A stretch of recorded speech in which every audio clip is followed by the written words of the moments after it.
In today's video, I'm going to teach you how to get mods for Steam games in just 5 minutes. It's a straightforward process that can enhance your gaming experience significantly by adding new features, visuals, and sometimes even brand new gameplay mechanics, all thanks to the creativity of various mod creators. So let's dive right in. First off, you'll need to open your Steam app. Ensure that you're on a stable internet connection, as we will need to browse the Steam community to access the mods. Once your app is open, look at the top right corner for the login button. Click on that and you'll be prompted to enter your account details. Input your account name followed by your password. Make sure your details are correct and that they're being entered securely.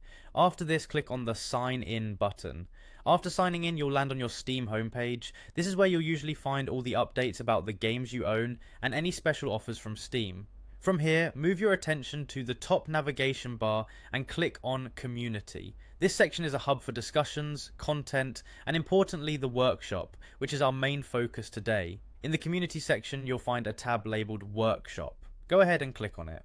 The workshop is essentially a vast collection of user-created content, and it's the place where most mods are uploaded for distribution. Now find the game you want to mod by either searching for it in the search bar provided, or simply scrolling through the list of games available. Once you've selected your game, you'll see a range of available mods listed for it. Scroll down through the options until you spot a mod that catches your eye. Click on the mod and a new page will open with detailed information on what the mod does and how it can influence your gameplay. When you decide on a mod you like, simply click the subscribe button. This action tells Steam to download the mod directly to your library for use within the game. It's important to note though that some mods might not work if the game has easy anti-cheat enabled. You'll need to boot up your game with anti-cheat disabled for the mods to function properly.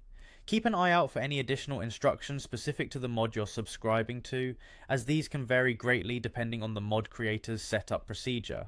That sums up the process. Just follow any further prompts or instructions given and you'll be set to enjoy a modded gaming experience. Thanks for tuning in and happy modding.